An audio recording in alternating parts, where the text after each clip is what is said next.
បើទ្វារនោះតែប្រឡាក់ខោអាវបើលក់មិនដាច់ដែរបាត់ទ្វារទៅយើងបើទ្វារមានអ្នកទិញហើយដីប្រឡាក់ខោអាវដែរតែមានបាត់ទ្វារចោលទៅធ្វើម៉េចទៅបើគេមកទិញគេមកកោះទ្វារពើងមកហើយសិលមែនតាដោយដំណាក់ការស្ងាត់ជ្រាបអញ្ចឹងហ្នឹងខ្ជិលទាំងបើកទ្វារទៀតបើប្រឡាក់តខោអាវដែរតាមតណោទៅយ៉ាអូពុនបងទៅពេលដែរកុំធ្វើអញ្ចឹងនៅនេះឯងហងយ៉ាត់បងទៅវិញផ្សេងយ៉ាខាងនោះចាំហើយមកជាមួយគេវេទនាណាគេមានគូយើងអត់គូឥឡូវនេះគឺពេញចិត្តមកកាផ្លេហ្នឹងបងប្អូនបានជួយមកកាផ្លេនេះគេមានគូខាងនោះទុំពីក្រោយគេមកគេដែរ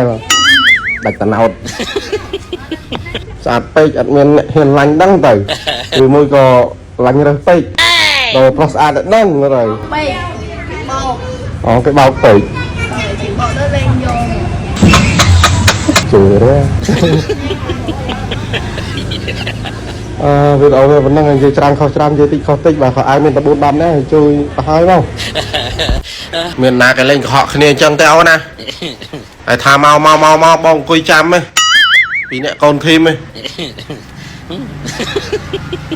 ឡូវចឹងមកនិយាយប្រាប់បងថាមកបងខំតម្លាក់ទីតាំងតម្លាក់អីឲ្យមកហ្នឹង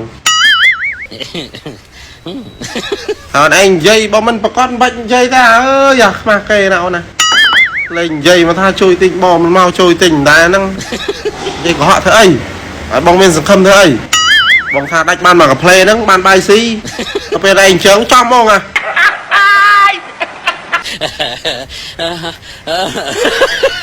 លេងអញ្ចឹងមកលេងកុហកគ្នាទាំងរស់ទាំងស្រស់ហ្មងគេថាខ្ញុំនិយាយត្រាម៉ាប្រទេសជាតិព័ត៌មានសង្គ្រាមហើយបើខ្ញុំមិនរស់ស៊ីខ្ញុំបានអីឲ្យគ្រួសារខ្ញុំហូបអញ្ចឹងខ្ញុំមកដល់ស្រុកកំណើតហើយខ្ញុំបានចាប់មុខរបររស់ស៊ីលក់ស្បែកជើងលក់ខោអាវហើយអូន22ធីមយើងជួយម្នាក់មកកាផ្លេម្នាក់មកកាផ្លេមកអត់ជួយទេដាច់បាយហើយខំតែបងជួយបងលើកអាវមកឥឡូវនេះអាវស្ទៀវអូនត្រូវការអាចមកនៅខេត្តសៀមរាបផ្ទះបងនៅខេត្តសៀមរាបនៅទំនប់ស៊ូងនៅភូមិទំនប់ស៊ូងប៉ុន្តែផ្ទះបងដាច់ស្រយាលណាអត់មានមនុស្សមានអីទេមានតែការពឹងលក់តាមវីដេអូឲ្យបងឃើញឥឡូវនេះផ្ទះបងមើលទីតាំងមើលផ្លូវខាងនេះអត់មានផ្ទះទេបងប្អូនមើលទៅមានអាតាក់សុត